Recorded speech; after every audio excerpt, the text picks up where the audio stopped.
In today's video, I'm going to teach you how to separate business and personal expenses in QuickBooks. Keeping business and personal money apart is one of the simplest ways to keep your books clean, your reports accurate, and tax time stress-free. Let's start with the foundation. Maintain two bank accounts, one strictly for business and one for personal spending, and only connect the business account to QuickBooks.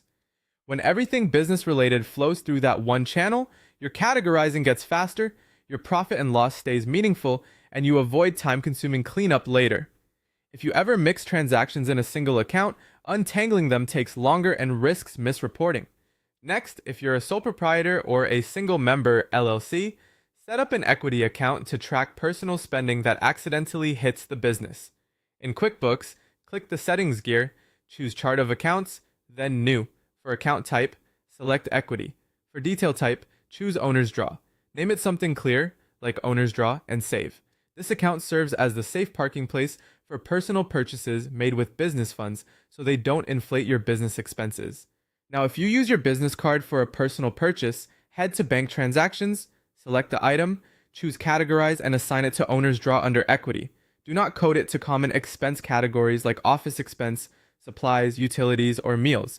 Those categories should reflect only legitimate business costs. Misclassifying personal spending as an expense reduces your profit incorrectly and can cause problems at tax time. On the flip side, if you pay for a genuine business expense using personal money, record it as an owner's contribution under equity.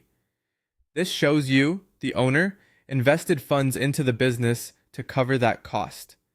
It doesn't become income, and it doesn't get lost. Instead, it clearly tracks how much you've put into the business from your own pocket. Adding a short memo like paid personally business subscription will help future you and your accountant understand exactly what happened. Finally, make reconciliation a monthly habit for your business bank account and business credit cards. Matching your QuickBooks transactions to the bank statement helps you catch mixed charges early, confirm nothing is missing or duplicated, and ensures your reports stay accurate. If you spot a personal item in the business feed during reconciliation, reclassify it to Owner's Draw on the spot and move on. Follow these practices consistently and you'll protect your books, streamline your workflow, and get reliable numbers you can trust to run the business.